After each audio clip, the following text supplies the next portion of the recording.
When you heard Gettleman say that at the Combine, what did you think?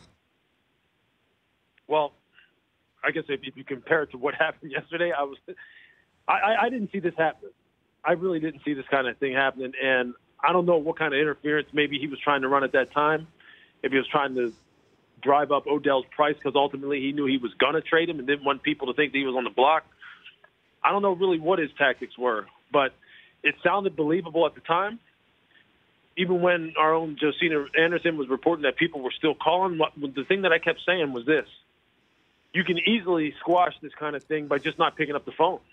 But the fact that they were picking up the phone led you to believe that it had legs, and I was shocked.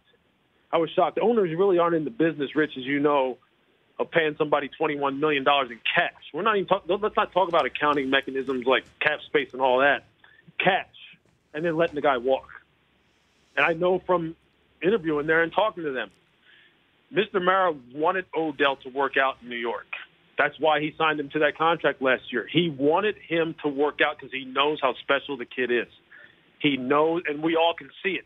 It's easy to see how special he is. So for this to actually happen, some things had to go terribly wrong as far as the relationships in that building with the people who he's working with or something, in order for you then to turn around months later, weeks later after Dave makes that statement, and trade him for a mid-level one, a late 3 that's basically a 4, and Jabril Peppers. That is not the kind of return you get on a guy who you just gave $21 million in cash and let him walk out the door. It doesn't make sense, and I was shocked.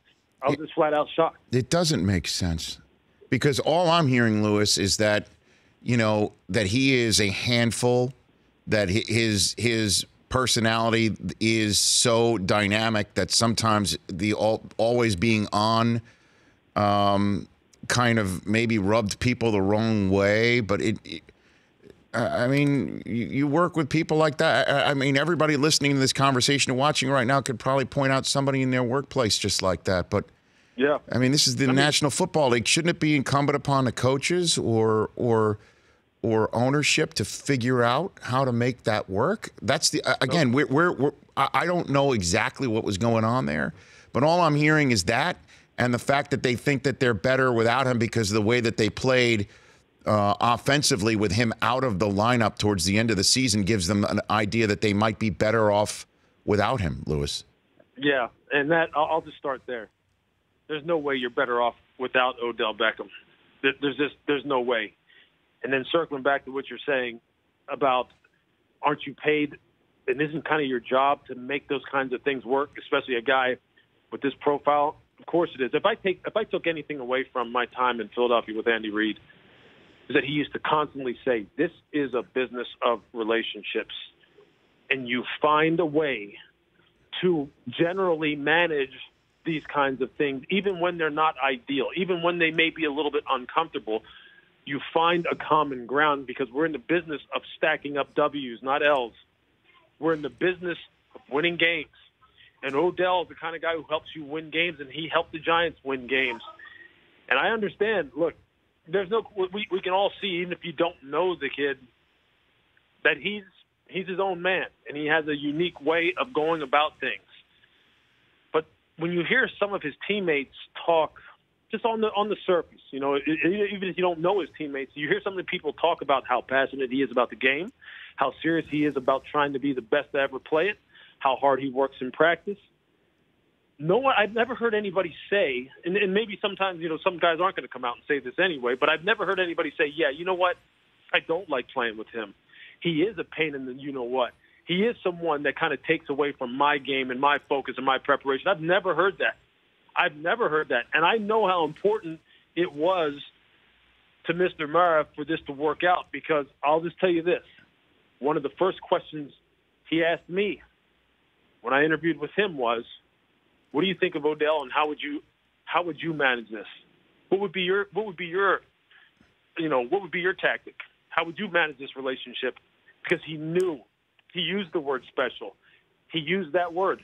So for this not to work out, I guess you didn't manage the situation, and maybe it was just one of those where, sometimes in this business, as you know, it gets personal. You're dealing with human beings, and sometimes it gets personal, and sometimes either can't figure out a way or you don't want to figure out a way to try and get along with someone who's just maybe not, who doesn't do things the way you want them done. And that's unfortunate because, look, their loss, maybe it is a gain for them as far as culture is concerned, and I'm a big believer in that too. I've said that even about the Antonio Brown situation, which is much different than this one in Pittsburgh. But sometimes, culture is something it's not tangible. You can't really measure it, but it's real, and you know it's real. And good environments lead to success as well. But I have a hard time believing that this team's going to be better off. And I think down the stretch there, as far as them having more production without him in the lineup, that's a small sample size, man. And this football team's going to be different again this year. So, and the great Bill Belichick says this all the time. You can talk about carrying momentum from one year to the next and hang your hat on things you did in the past. That stuff doesn't mean jack. It doesn't carry over one year to the next. It's a whole different football team. A whole different schedule, a whole different set of circumstances that you're going to be dealing with in 2019. But confirmation bias is one of those things that people always engage in the NFL. They will point to things in order to justify the decisions that they're trying to make and trying to sell it to others. And it sounds like maybe that's what they're doing a little bit. But we'll see. It's going to play itself out on the field.